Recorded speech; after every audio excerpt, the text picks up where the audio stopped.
to vote yes.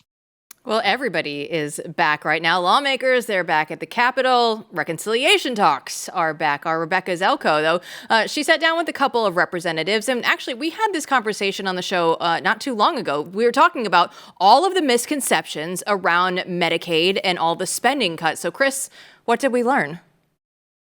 So it's interesting. I mean, Paul Ryan's in some excuse me, Mike Johnson's in some trouble right now over trying to tell everyone yes and say yes to the mods. Don't worry, we're not going to do anything about Medicaid.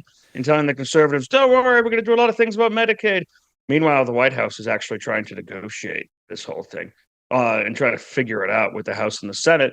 It's been back and forth. But what the House conservatives are saying is that they don't want to cut Medicaid, but they want to reform it. They want to add work requirements, more increased work requirements in order to have access to this aid. And remember, Medicaid versus Medicare. Medicare is for the elderly. Medicaid is for the people who can't afford health care. Now, another thing they want to do is Medicaid was expanded massively under President Barack Obama and previously under George W. Bush.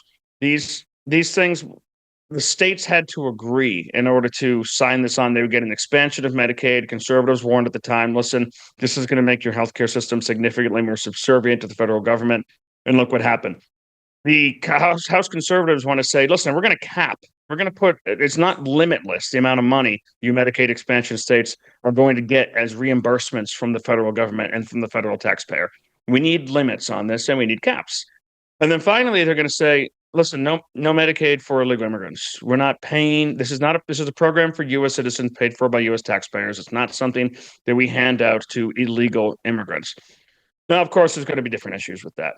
It's going to be difficult when the reason why there's long waits when you go into a suburban or an urban or maybe even sometimes a rural emergency room is because of all the people who use the ER for their health care. They don't have preventative care, whether they're homeless, whether they're illegal immigrants, whether they're just people who aren't taking the proper care of themselves.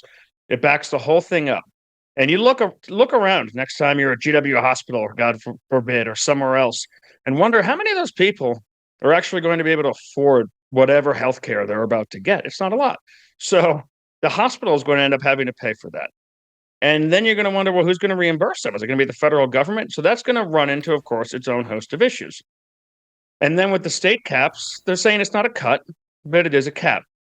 I mean, the bottom line on this, as far as I can tell, is that the conservatives are not going to call anything a cut. They're going to call it all reforms. Now, some of them, it's harder to argue that. The Democrats are going to call everything a cut. None of it's reforms. No reforms allowed. The only thing you're allowed to reform is by giving them more money. So even common sense is going to be, no, that's a cut. Keep your hands off our Medicaid, no matter what it actually does. So it's hard to actually navigate the truth in this.